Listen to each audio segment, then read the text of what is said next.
Hello there, welcome to Genesis Models. My name is Bob Waldron, and in this video we're going to be having an inbox review of Revell's 1/48 scale Tornado GR.4 version.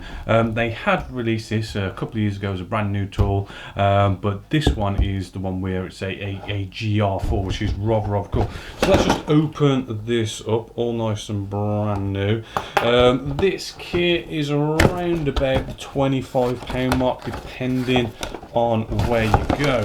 So we just need to pour everything out of here. It's a shame that it's not in those boxes where you can, you know, put it in. It's just open it from this side, but no big deal really. We've got a couple of bags here, so it's not all in one big bag, which is rather cool, rather nice. We've got a nice set of instructions here, which are we've got sort of like a nice sort of good quality-ish paper in colour as well. We move along with this, and first thing we see is the decals, which Revell can really do some pretty smart decals, if you ask me. And we'll look at these straight away, and they are printed by Cartograph, which is rather good because they are a good make of decals. And as you can see, we've got all sorts of stencils and markings to go with this. You know, everything looks in registry, the colours look right. We've got all this instrument display panel stuff just here to jazz up our cockpit area. And looking at it, I mean, even the small writing is almost sort of, you can almost make it out. So fantastic decals there for Revell. Moving through the instructions, actually kind of cool actually. I mean, Revell's sort of moving into making the instructions colour. We do have some colour call outs just here.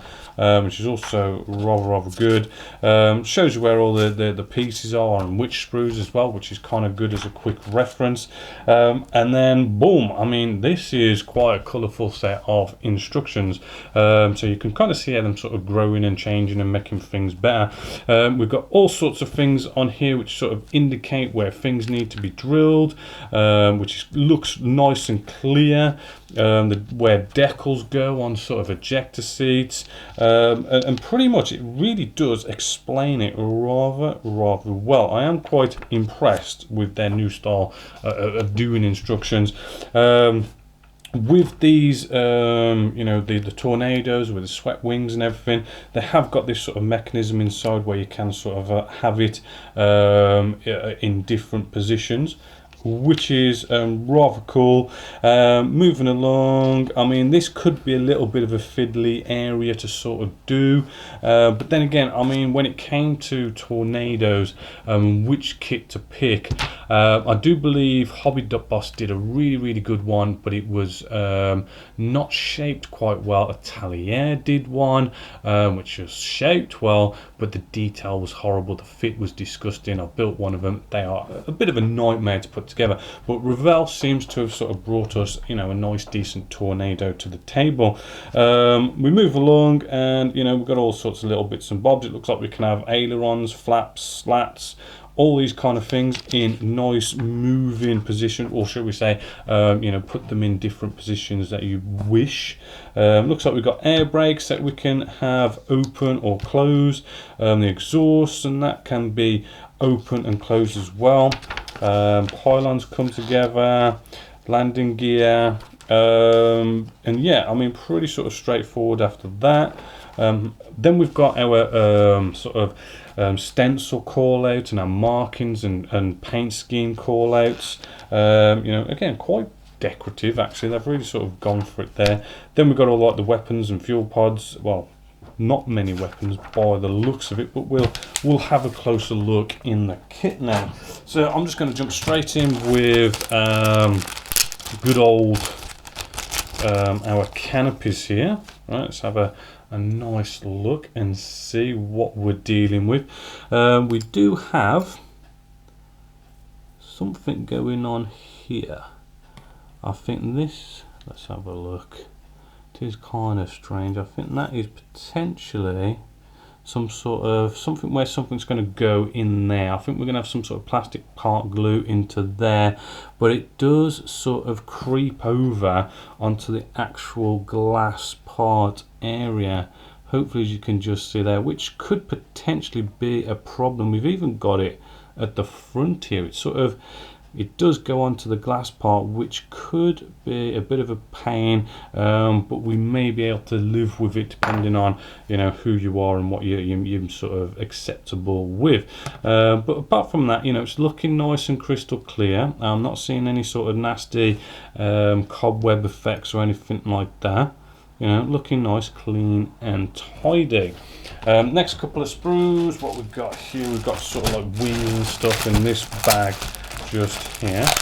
So let's just get all of these out. Alright, nice to see they give, you know, spread the sprues out and not put them all in one bag, which some manufacturers do. Right, so let's have our first look at some surface detail, which straight off the bat, you know, we've got some nice recess panel lines which look nicely in scale with a bunch of rivets going all the way along here. Not just rivets that are big rivets, but you've got, you know, some that are small rivets. You know, they really sort of mix it up, which you know, I personally feel it gives it a bit more character rather than just every rivet is the exact same sort of size. We've got some more surface detail along here, which is part of probably like the fuselage section. We've got I do believe this is the bottom or the top. I think it's the bottom part of the wing section. Again, some of that lovely surface detail going along there.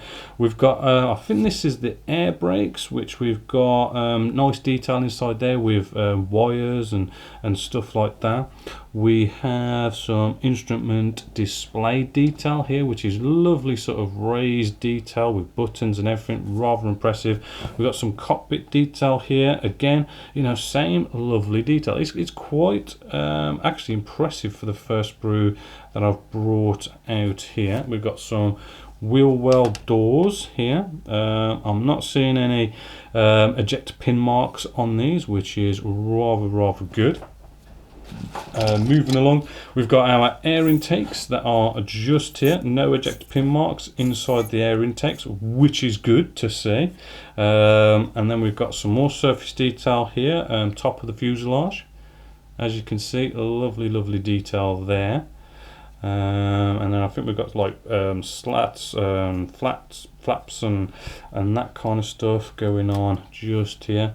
I mean, if this fits really nicely or even half decent, this is looking to be probably one of the best tornadoes you could go out there and get.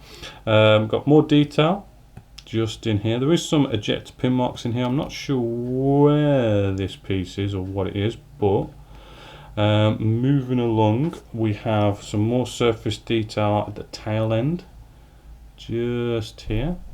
Moving along, we've got some like fans for the exhaust and the air intake section. Right, we've got some more instrument display panel detail just here, which is looking really well detailed actually for Revell. This is quite up their game, so to speak, with their kits. This is looking very much more better than their usual stuff, which is rather cool. We've got another bag here. I think we've got some of the main fuselage section in this one.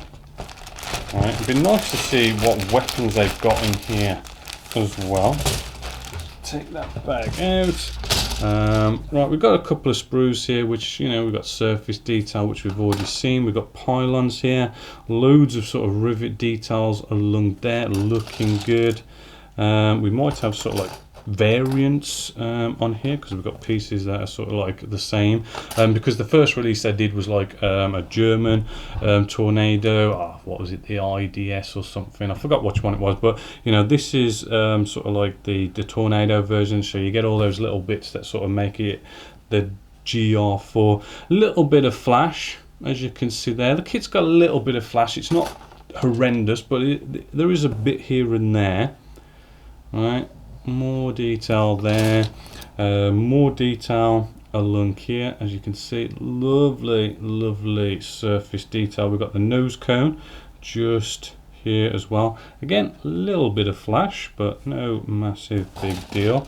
We've got the underside of the fuselage section, which has got bags of absolutely gorgeous detail all the way along here, with all the recess rivets, panel lines. Some of them are small, big, some look like bolts. We've got the nose section with all the detail just here. Right, and I'm seeing how it wraps around, and it seems to wrap around the recess rivets and that, and recess panel lines. They seem to wrap around rather sort of nicely.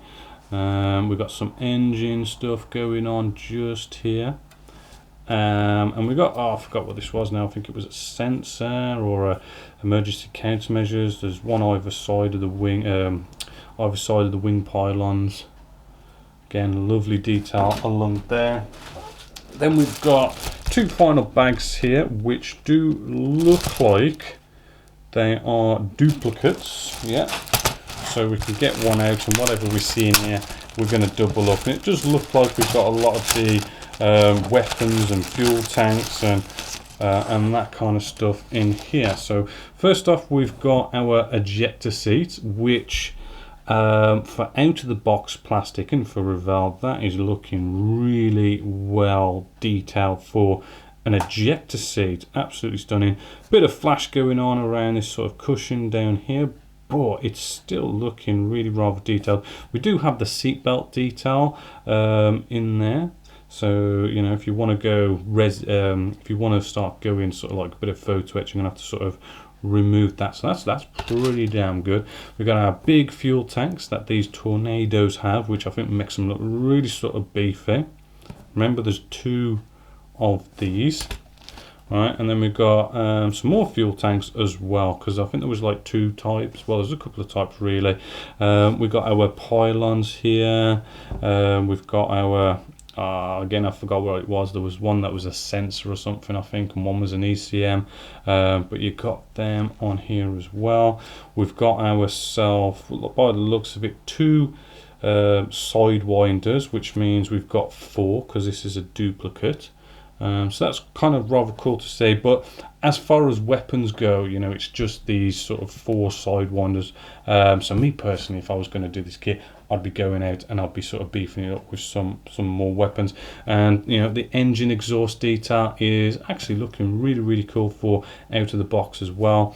The wheels, you know, they've got some nice detail on them also. So all in all, I think this is actually a fantastic kit, and for around about £25 for something that's a new mold, you know, a couple of years old, fantastic decals. You cannot grumble at this kit whatsoever. Fingers crossed it goes together at least half decent. So it's a really big thumbs up for Revell and their Tornado GR.4 fantastic kit. So hopefully you've enjoyed that. So until next time, my name's Bobby Waldron, this is Genesis Models, and I hope you've enjoyed.